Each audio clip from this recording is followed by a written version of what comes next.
Ah, bonjour, bonjour les amis, vous êtes là? Ou peut-être pas encore, je ne sais pas, c'est pas grave. Vous arrivez quand vous voulez. C'est la magie d'ici et laissez-moi vous dire, bonne année. Et oui, bonne année, vous, les explorateurs du clavier, les aventuriers du code, les aventuriers du binaire. On est là en début d'année.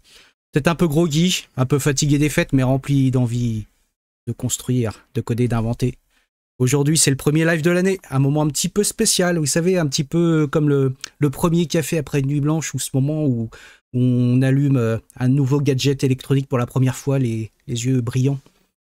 Moi, je suis là, un petit peu comme un DJ du clavier pour vous, mais surtout pour vous accompagner. On va parler tech, oui, mais pas juste de tech, de tout ce qu'il y a autour, de tout ce qu'on voit pas, de tout ce qu'on ressent. Vous avez vu comme c'est beau, une ligne de code quand on y pense.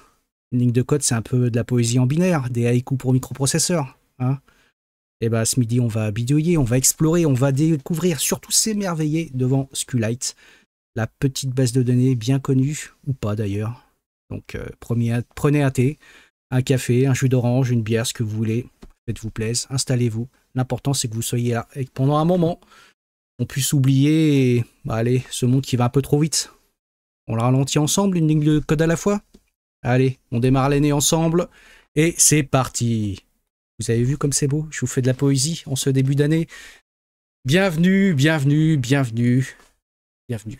J'espère que vous allez bien. Je vous souhaite une excellente année. Ça fait vraiment plaisir de vous retrouver. Je vois qu'il y a déjà pas mal de monde dans le chat. Donc, regardons qui est là. Salut Stéphane, Stéphane Philippard. Salut Rebos, salut Happy Today, alias Fred Donrakis. Donrakis, bienvenue. Sylvain, salut Sylvain. J'ai vu aussi l'ami Kigorg, alias Philippe Charrière, qui est là. Fixou, des bisous Fixou. Alouette 75, René, alias Hugla. Bref, il y a tout plein de beau monde ici. Bah, écoutez, je vous souhaite la bienvenue. J'espère que vous avez bien repris, si vous avez repris le travail, que ce début d'année n'est pas trop difficile. Moi, je reprends le travail demain. Je sens que ça va être un petit peu dur, mais bon, faut bien s'y coller, hein, comme on dit. Bon, bah écoutez, moi ce que je vous propose, c'est qu'on parle du sujet du jour. Comme je vous le disais, on va parler donc de SQLite, la petite base de données. Alors, la petite base de données, pourquoi je vais parler de ça? Parce que je vois passer des choses ici et là concernant SQLite. Je vois qu'il y a beaucoup parfois d'incompréhension sur ce que ça fait, sur ce que ça ne fait pas, sur ce que c'est. Et puis je pense que c'est un projet qui est extrêmement intéressant du fait que SQLite, c'est vraiment la base de données la plus utilisée au monde. Sachez-le, c'est pas Postgre, c'est pas MySQL, c'est encore moins Oracle, c'est SQLite. SQLite est vraiment la base de données relationnelle la plus utilisée au monde. Elle est présente partout. Vous l'avez dans vos navigateurs. Tous vos navigateurs Internet embarquent une base de données SQLite pour gérer vos bookmarks, pour gérer du stockage local, pour gérer plein de choses. Vous avez les lecteurs PDF de nos amis de chez Adobe, embarquent SQLite. Vous avez des automates de trading qui embarquent SQLite pour gérer leur carnet d'ordre local. Vous avez des véhicules, des voitures qui embarquent une base de données SQLite pour stocker des choses, sachez-le. Vous avez aussi tout ce qui est autour de l'avionique et de l'aérospatiale qui utilise SQLite. D'ailleurs, SQLite, sachez-le, a été certifié justement pour de l'utilisation dans de l'avionique. Bref, SQLite est partout. Vous l'avez aussi dans vos box internet, hein, quand elles téléchargent par exemple la base de données de vos chaînes télé pour les afficher donc sur votre téléviseur. Tout ça, souvent, c'est stocké dans une base SQLite. Et oui, et oui. Alors on dit SQLite, hein, on dit pas SQLite.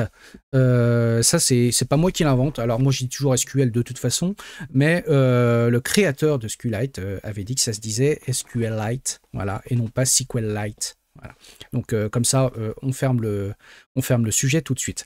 Et parlant du créateur, qui a créé SQLite? En fait, SQLite, c'est déjà, pour remettre un petit peu les choses dans le contexte, c'est déjà un projet qui est vraiment plutôt ancien. Un projet qui date du tout début des années 2000.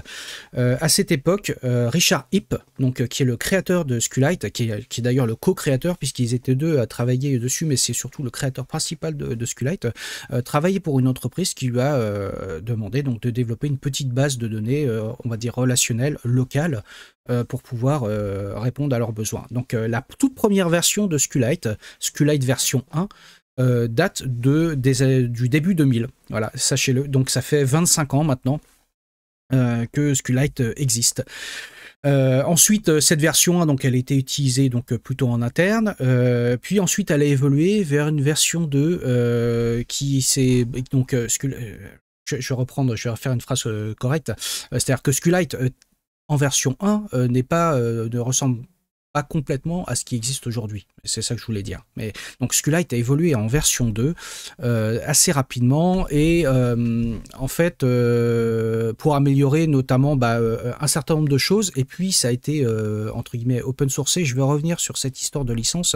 En tout cas, ça a été open sourcé et donc la base de données a commencé donc à se développer un peu plus et toujours donc basé donc sur un moteur de base de données qui n'était pas du tout un moteur de base de données de SQLite, donc qui s'appuyait sur un moteur de base de données qui est plutôt bien connu, je dirais, puisque c'est GNU DBM, qui est une implémentation donc de B-tree qui fonctionne, qui est un gestionnaire de stockage de type B-tree, donc arbre binaire, etc. On va y revenir un petit peu après.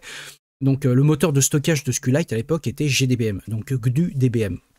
Donc le GNU Database Manager.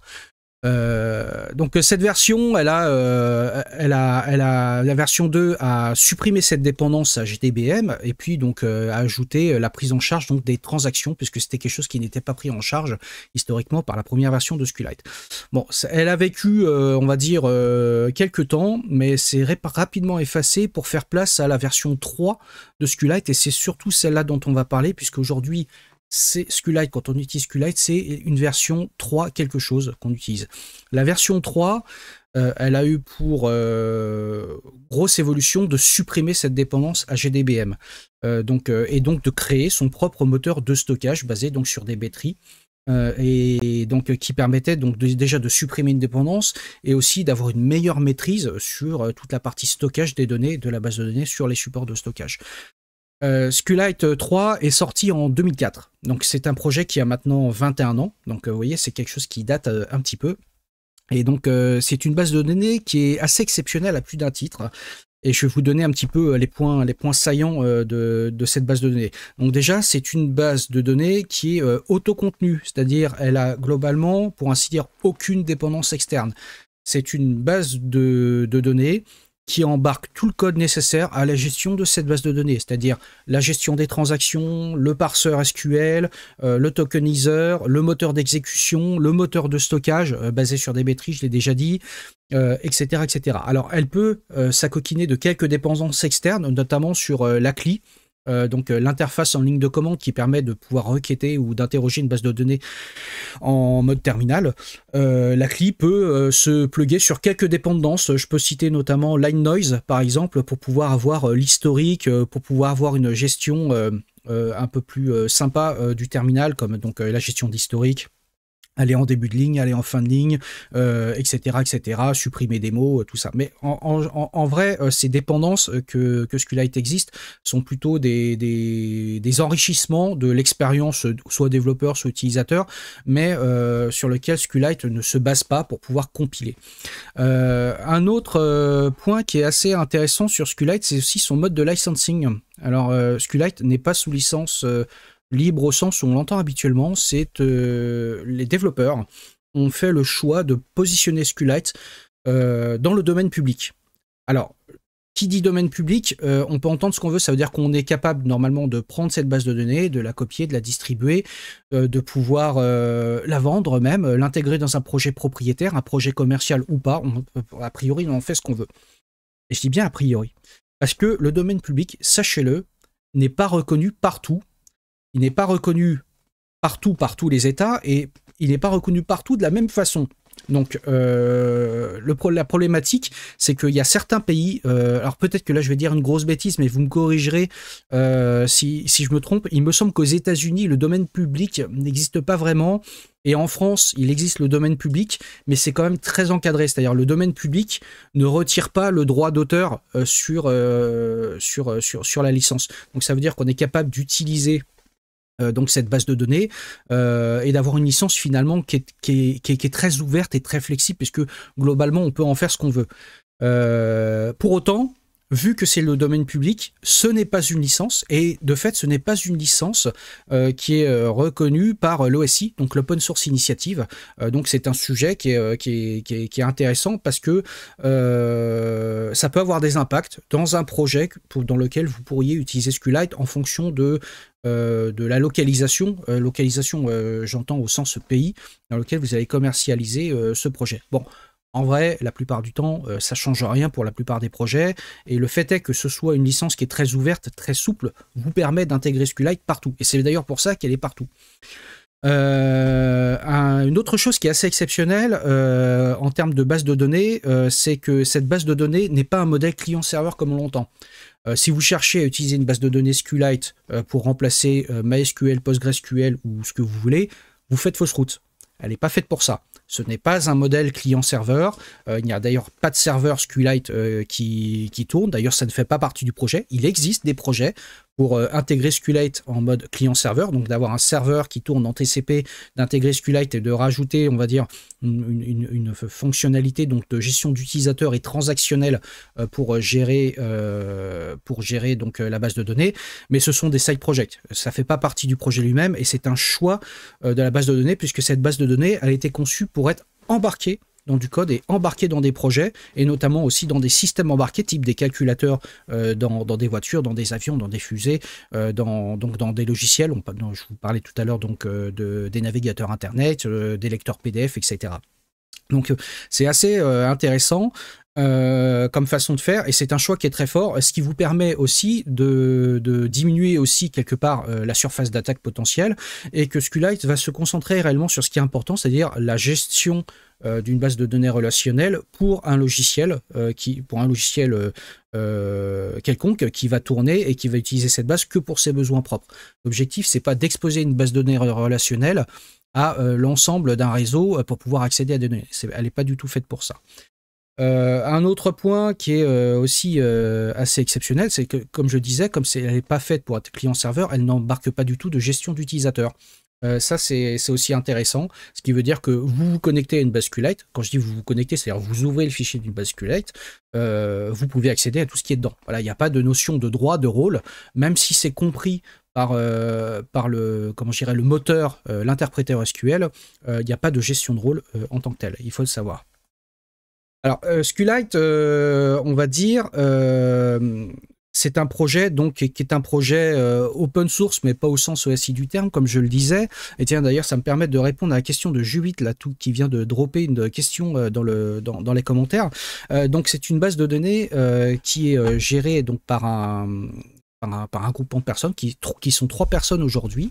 D'ailleurs, je vais vous partager mon écran de ce pas, et si vous allez donc sur le site sqlite.org, vous allez avoir le site qui permet donc qui est le site du projet SQLite, donc qui est hébergé quelque part donc par les mainteneurs du projet, notamment Richard Hipp, qui est le développeur et l'ingénieur principal de ce projet. Sachez que SQLite n'est pas non plus hébergé sur GitHub, GitLab, Bitbucket ou n'importe quelle forge ailleurs. Alors SQLite étant un moteur de base de données qui est assez puissant, Richard Hipp, pour ses propres besoins, a créé aussi son propre gestionnaire de sources basé sur SQLite. Et voilà, il faut le savoir. Et ce gestionnaire de sources s'appelle Fossil, F-O-2-S-I-L. Fossil est un gestionnaire de sources qui est écrit en C et basé sur SQLite, donc qui permet de gérer le code de SQLite. Et Fossil, donc c'est un projet qui existe depuis très longtemps, hein. Donc qui permet donc d'embarquer dans une base de données SQLite et donc de transporter le code source, les versions du code source, et aussi de pouvoir transporter, si j'ose dire, les pages de wiki, la documentation, les tickets, tout ça, etc., de modifications, etc. Donc, en fait, si vous voulez contribuer à SQLite, on va dire, il faudrait pouvoir utiliser sur vos machines Fossil. Cependant, c'est un projet qui n'est pas ouvert aux contributions extérieures. Voilà, les développeurs ont fait ce choix de ne pas ouvrir ce projet contribution extérieure pour garder quelque part la maîtrise de ce qu'ils font et surtout ne pas être pollués par des gens de l'extérieur. Et c'est eux qui édictent la roadmap de ce projet, qui gèrent ce projet de bout en bout, ce qui fait que c'est un projet qui est plutôt fermé à la contribution extérieure. Voilà, il faut le savoir. Par contre, ça ne veut pas dire qu'ils sont fermés aux remontées de bugs. Ils sont preneurs des remontées de bugs. mais il ferme la contribution extérieure. Et de fait, hein, la plupart des gens utilisant Git aujourd'hui se diraient bah, moi j'ai qu'à faire une pull request. Bah, ça marcherait pas parce que déjà il faudrait utiliser Fossil. Et puis Fossil est un projet donc, interne, hein, qui était open sourcé à une époque. Et, mais pour lequel voilà, la façon de maintenir SQLite n'est pas ouverte à la contribution. C'est comme ça. Voilà.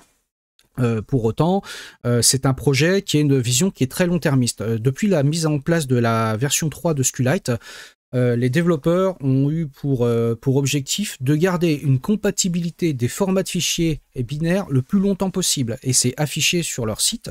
Si vous cherchez dans la partie documentation, vous verrez qu'en fait, ils s'engagent à maintenir la compatibilité binaire du format de fichier qui est géré par la base de données SQLite jusqu'en 2050. C'est-à-dire, ça a des impacts aujourd'hui. Ça veut dire qu'il y a eu des bugs qui sont déjà apparus dans le format de fichier SQLite et des bugs qui ont été maintenus uniquement pour de la compatibilité binaire. Ce qui veut dire que si vous avez créé une base de données SQLite 3 il y a 20 ans, avec la version 3.0 de SQLite, vous êtes en capacité aujourd'hui de l'ouvrir avec la dernière version de SQLite, qui est la version 3.47. 3.47.2. Voilà, avec la version 3.47.2, vous êtes en capacité d'ouvrir une base de données qui a été créée il y a 20 ans, même si le format de fichier était buggé et même si ça a évolué depuis.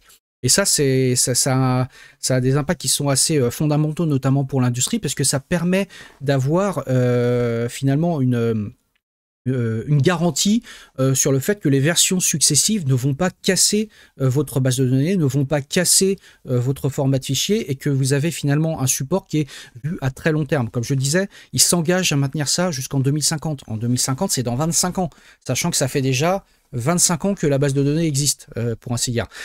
20 ans, pardon, la version 3. Cette pérennité, je dirais, du format de fichier fait que ça a été choisi notamment par le gouvernement américain comme étant l'un des formats de fichiers, si j'ose dire, qui est à utiliser pour garder des données sur le très long terme. Voilà. Parce que si vous prenez par exemple une base de données MySQL ou PostgreSQL, vous n'êtes pas garanti d'une version majeure à l'autre que la base de données puisse continuer à ouvrir les fichiers. Or, une base de données SQLite, elle vous le garantit.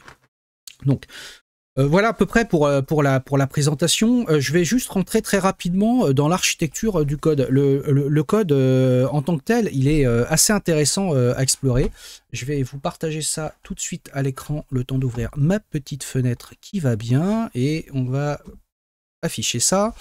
Donc, j'ai téléchargé SQLite. Et SQLite, quand vous téléchargez la version donc, de cette base de données, elle peut venir sous différentes formes. Vous avez une forme avec les sources complètes. Voilà, qui vient avec le fameux script habituel des autotools, configure, make install, le truc classique. Or, c'est pas la forme qui est privilégiée. La forme distribuée qui est plutôt privilégiée, vous avez deux formes qui s'appellent SQLite Autoconf, qui vient sous la forme d'un seul fichier source. Et ce fichier source, il vient de la version de ce qu'ils appellent la SQLite Amalgamation. La SQLite Amalgamation, en fait, c'est l'ensemble des sources de SQLite qui ont été pris et qui ont été concaténées, alors pas du tout au hasard, mais qui ont été concaténées dans un seul fichier source qui s'appelle donc SQLite3.c, que je vous ouvre ici. Voilà, SQLite 3.c, donc c'est un fichier qui fait 260 000 lignes. Oui, vous avez bien entendu, 260 000 lignes.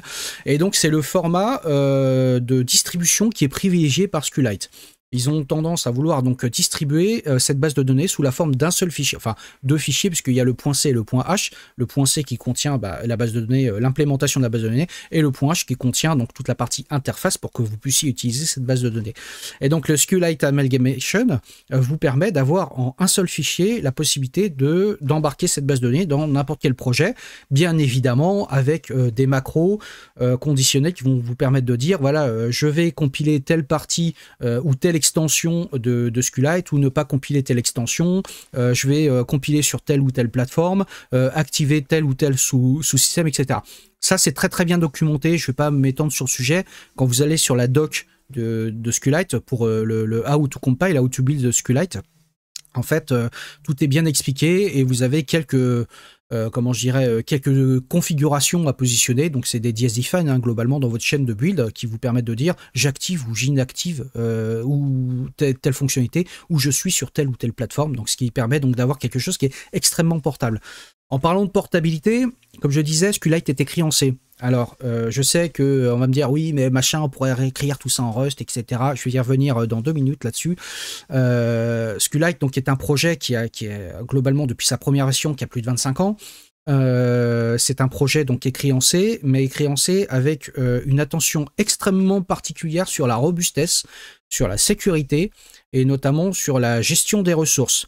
Sachez qu'il y a globalement, et je ne vous mens pas, dans les tests unitaires qui sont passés, il y a des centaines de milliers de tests unitaires qui sont passés sur SQLite et qui permettent de garantir que SQLite va résister à peu près à tout ce qui peut arriver d'imprévu, c'est-à-dire un manque de mémoire sur la gestion des tests unitaires. Il y a des tests unitaires qui vont tester qu'est-ce qui se passe parce que SQLite utilise malloc, hein, comme beaucoup de projets.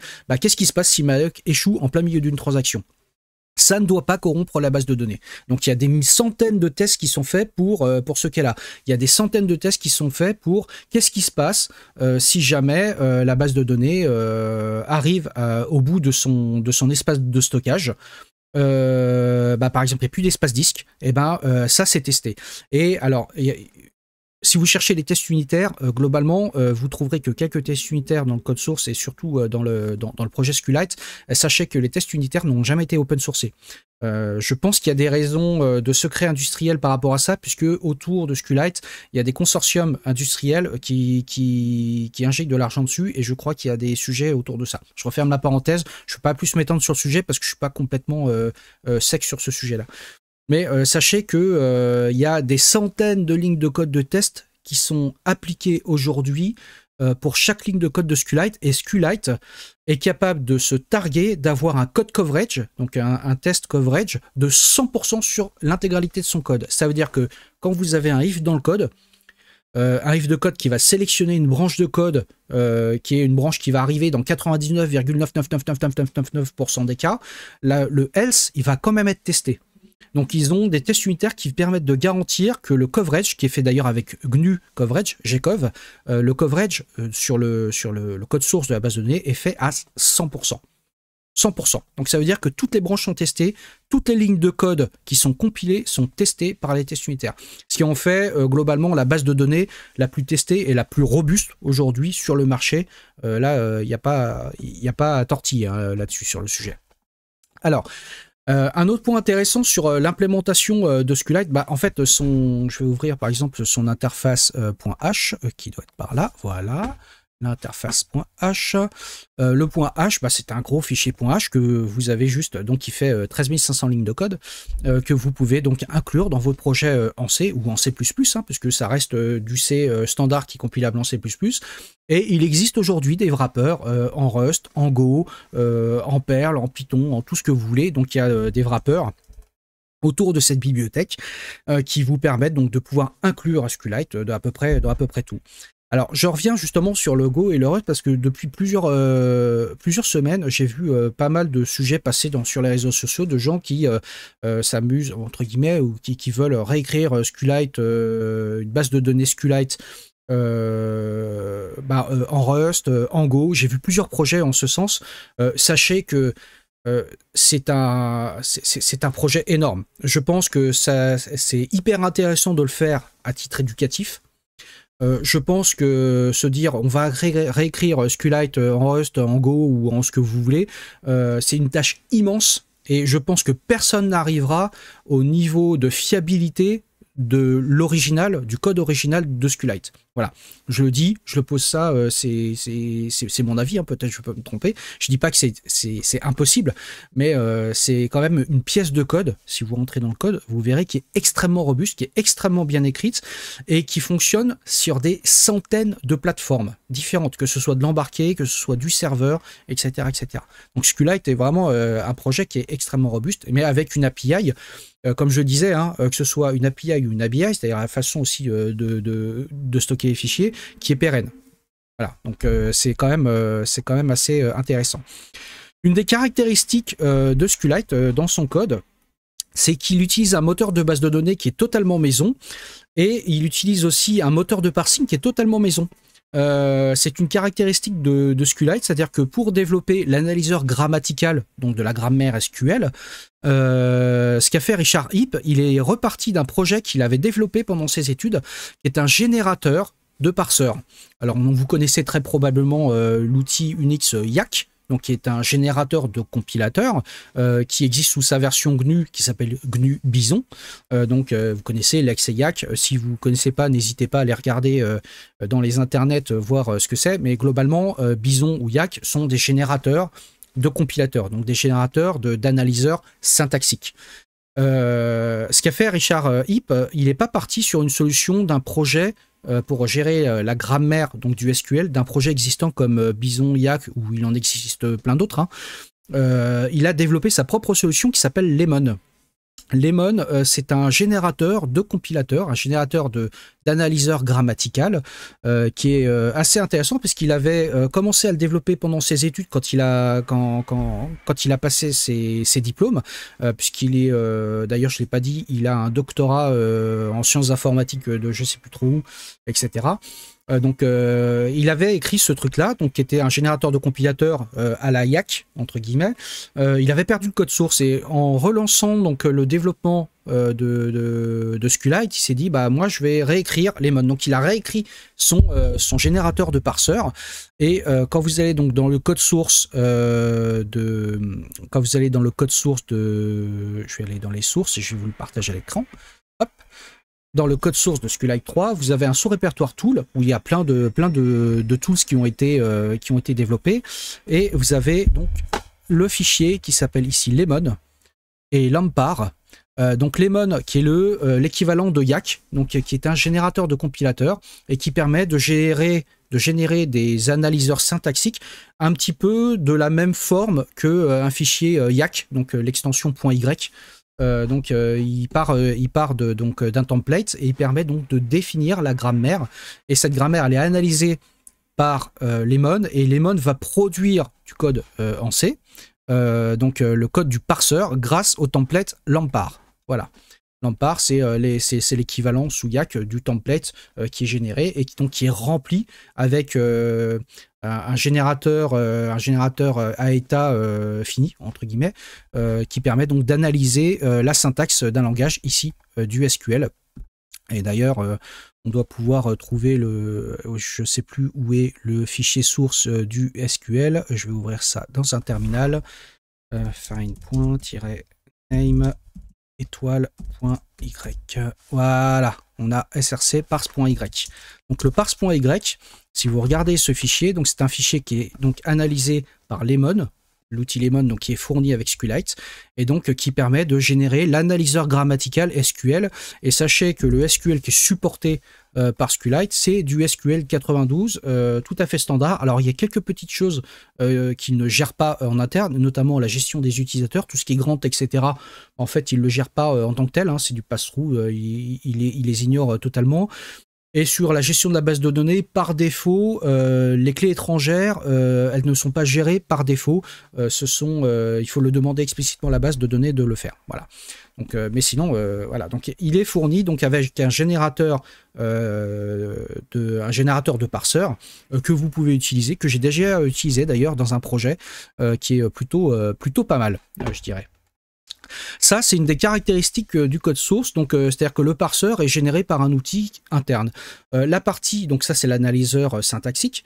Pour arriver jusqu'à l'analyseur syntaxique, il faut un analyseur lexical, ce qui donc qui va prendre votre texte et le découper en petits tokens pour le fournir au parseur. En fait, cet analyseur lexical, il est écrit, c'est un analyseur lexical qui est écrit à la main et dont vous pouvez trouver le source ici, qui s'appelle Tokenize, voilà.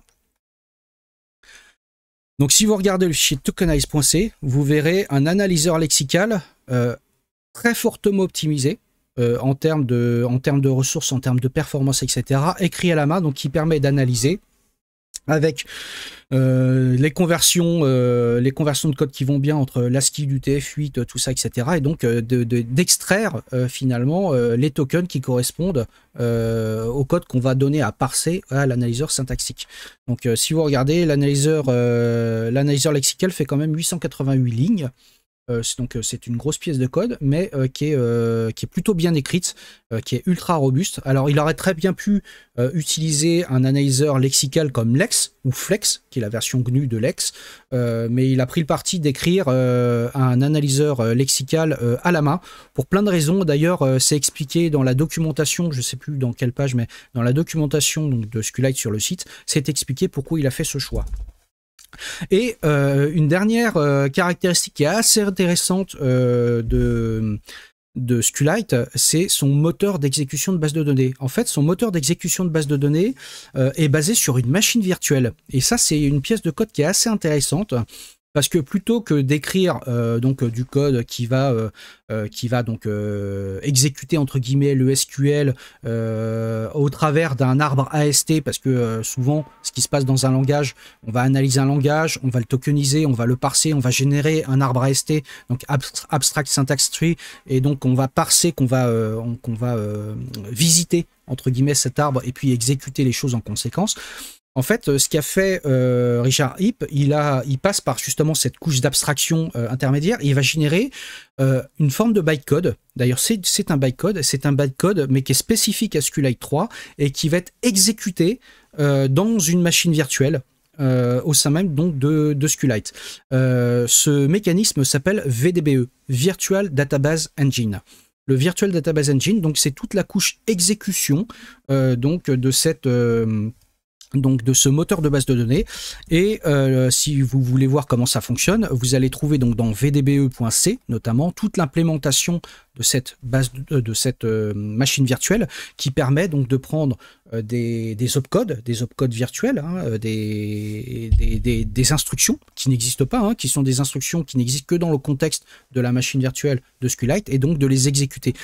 Ça a un avantage, c'est que ça permet donc d'avoir une forme de représentation intermédiaire qui est entre guillemets qui ressemble à une forme d'assembleur, si j'ose dire, mais un assembleur de très très haut niveau, hein, et qu'on peut donc de fait plus facilement débugger, et aussi que l'on peut qui permet d'obtenir un certain nombre d'optimisations, notamment par exemple quand on utilise du SQL avec des statements préparés, ça veut dire que ça va analyser les requêtes SQL et ça va générer sa représentation intermédiaire sous forme de bytecode, et prendre ce bytecode, le stocker quelque part pour une exécution ultérieure, ou que vous savez les prepared statements, donc qui permet de dire je prépare une requête, je la compile à l'avance et ensuite je l'exécute en lui filant des paramètres. Et ben c'est exactement ce que va faire le VDBE. Et si vous voulez regarder sur la partie des tokens, des instructions virtuelles qui sont générées, vous allez trouver ça à la racine, et on va trouver ça dans les fichiers opcode.c et opcode.h qui sont générés par un exécutable qui est dans le répertoire tools, donc qui va prendre une description des opcodes et donc qui va générer les instructions virtuelles et leur définition. D'ailleurs, on le voit au début, c'est marqué automatically generated, don't edit. Donc ça, c'est du code qui est auto-généré d'après une description qui est fournie dedans. Et là, vous voyez, vous avez différentes instructions, pseudo-instructions, machines qui existent. Save point, autocommit, transaction, checkpoint, vacuum, init, goto, gosub, coroutine, etc., etc. Donc c'est une machine virtuelle qui est assez... qui est plutôt évoluée, hein. Et ce concept existe depuis le début de SQLite 3. Donc elle a évolué. Au début, il y avait qu'une centaine à peu près, une centaine d'instructions. Aujourd'hui, je crois qu'il y en a, voilà, il y en a 189. Il y a 189 instructions donc, qui permettent de faire un certain nombre de choses. Ouvrir un curseur, parcourir le support de stockage donc, qui est basé sur des B-trees, donc des arbres binaires, et donc de pouvoir finalement exécuter et interpréter le SQL, mais sous une forme intermédiaire qui est beaucoup plus efficace que de parcourir un arbre syntaxique. Et ça, c'est plutôt, c'est vraiment assez intéressant. Parce que on voit que dans ce projet SQLite 3, qui est finalement une base de données qui est une petite base de données, hein, comparée à ses homologues PostgreSQL, MySQL et j'en passe, il y a quand même des mécanismes qui font que c'est vraiment une base de données qui est très orientée performance. Et quand je parle de performance, je crois pas si bien dire, parce que il y a eu des benches qui ont été effectués en disant Qu'est-ce qui se passe si je remplace les couples, par exemple fopen, fread, fwrite, etc. Donc les fonctions d'entrée-sortie standard du C par une forme d'équivalent avec SQLite 3. Il y a eu des benches qui ont montré que, par exemple, l'écriture et l'exécution de requêtes SQL en utilisant SQLite 3 comme moteur de stockage en lieu et place de fopen, fread, fwrite et fclose était parfois plus rapide, jusqu'à 25%. Pour la simple et bonne raison, c'est que le moteur de stockage est très fortement optimisé lui aussi. Il utilise donc un moteur de stockage, comme je le disais, comme beaucoup de bases de données, basé sur des B-trees.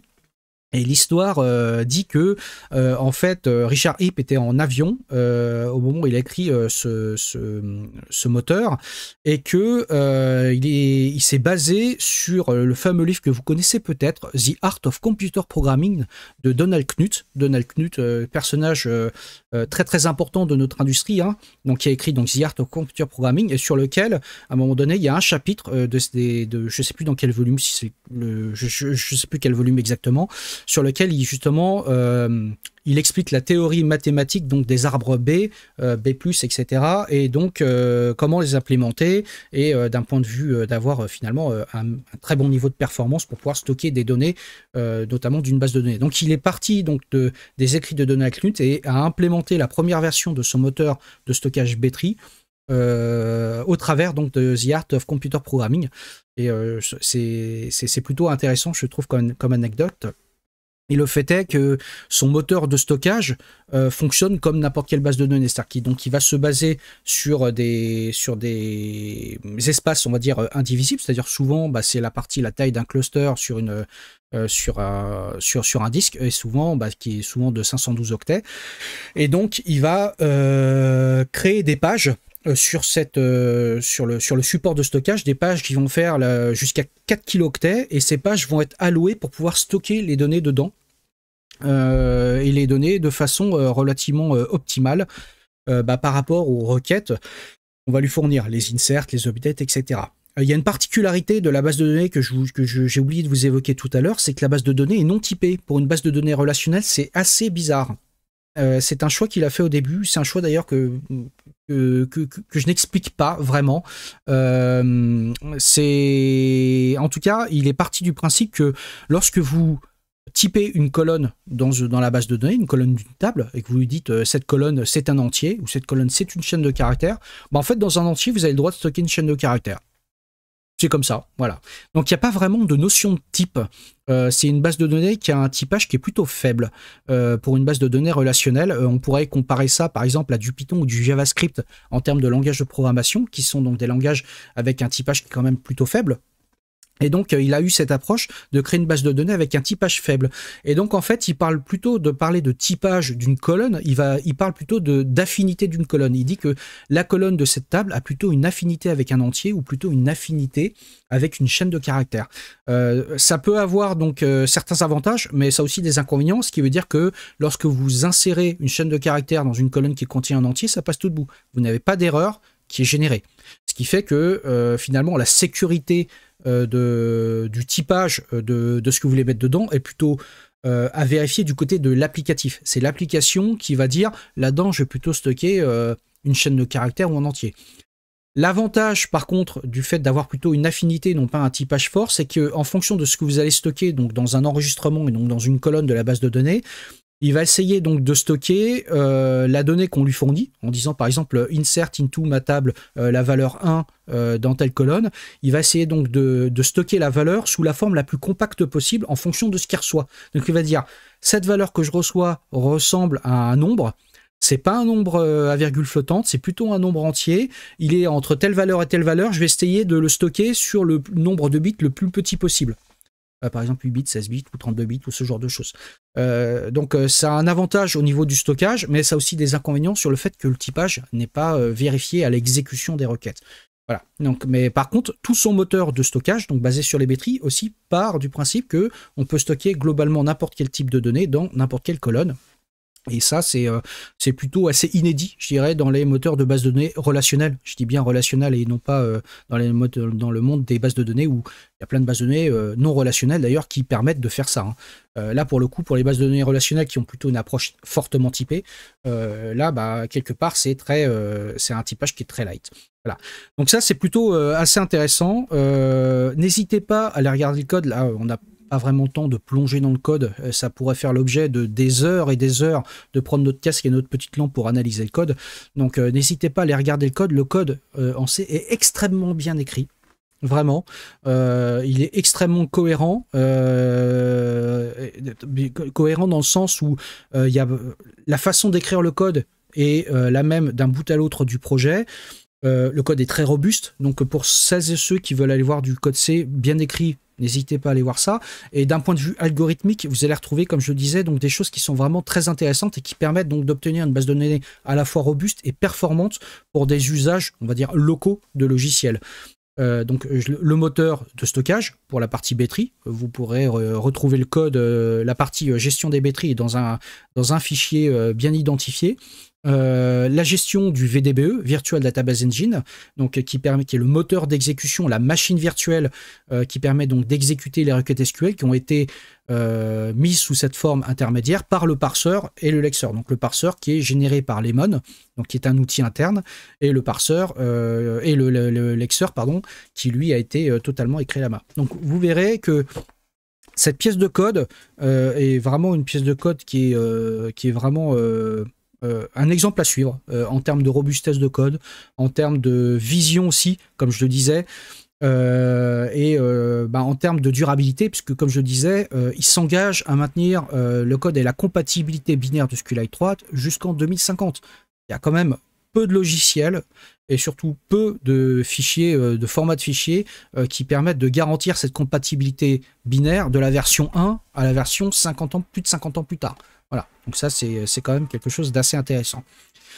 Voilà globalement ce que j'avais à vous raconter sur SQLite. Allez voir le code, c'est hyper intéressant. Allez sur SQLite.org, regardez dans la documentation, c'est une mine d'informations inestimable. Il y a beaucoup de choses qui sont documentées sur comment ça fonctionne, comment c'est architecturé, etc. Pour celles et ceux qui sont curieux, allez voir, c'est vraiment top. Et Titi Moby qui me dit, bon, année 2025, c'est comme 2024, année de drift. Oui, j'ai fini de drifter, Titi. On va aller partir très rapidement sur ton live. Et puis, qui pour toi aussi, ça va être le premier live de l'année. Je sais que tu as pas mal de choses hyper intéressantes à nous parler, à nous présenter aujourd'hui. Donc, je vais pas faire durer le suspense plus longtemps. En tout cas, moi, ça m'a fait vraiment plaisir de vous retrouver en cette nouvelle année. Je vais vous dire donc à la semaine prochaine, lundi prochain, donc même heure pour le prochain live. Et puis on va partir chez l'ami Titi Moby pour son live à lui. Et on va faire le petit raid des familles. Allez, /raid Titi Moby. Voilà. Hop. Est-ce que ça marche? Ça n'a pas l'air de marcher. Ah si, ça y est. Le raid a été créé. Donc, merci beaucoup d'être venu me voir ce midi. Moi, je vais vous dire donc à la semaine prochaine. J'espère que le sujet vous aura plu. Le replay sera cet après-midi donc sur ma chaîne YouTube. N'hésitez pas à partager, notamment à celles et ceux qui ont envie d'en savoir un peu plus sur le sujet. D'ici là, je vous fais plein de bisous et on part chez l'ami Thierry. Bye bye.